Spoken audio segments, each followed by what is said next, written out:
আসন্ন ঈদুল আজহা উপলক্ষে বাংলাদেশ রেলওয়ে অনলাইনে অগ্রিম টিকিট বিক্রি শুরু করেছে। ২৪ মে শনিবার বিক্রি হয় ৩ জুনের ট্রেনের টিকিট।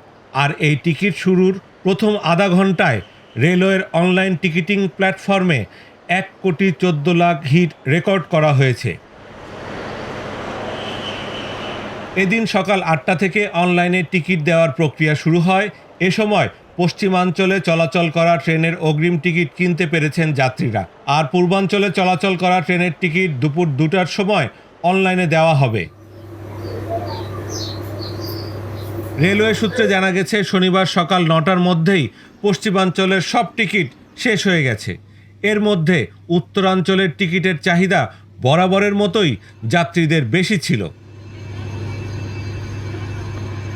রেলওয়ের একাধিক সূত্র জানিয়েছে, ঈদযাত্রার ৩ জুনের টিকিটের জন্য সকাল থেকেই লাখ লাখ মানুষ অনলাইনে চেষ্টা করেছেন।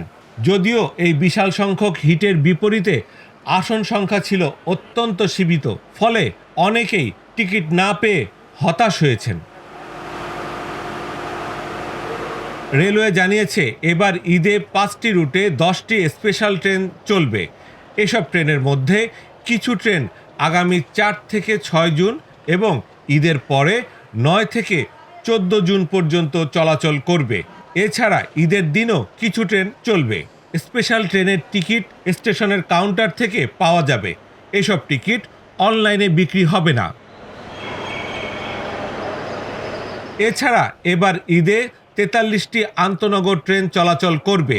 এসব ট্রেনের মোট আসন সংখ্যা ৩৩,৩১৫টি। এর বাইরে প্রতিটি ট্রেনের ২৫% স্ট্যান্ডিং টিকিট বিক্রি করা হবে স্টেশনের কাউন্টার থেকে। ঈদের আগের ৭ দিনের জন্য অগ্রিম টিকিট বিক্রি হচ্ছে ধাপে ধাপে। ২৫শে মে বিক্রি হবে ৪ জুনের টিকিট। ঈদের ফিরতি যাত্রার টিকিট বিক্রি শুরু হবে ৩০শে মে। এদিন দেওয়া হবে আগামী ৯ জুনের অগ্রিম টিকিট।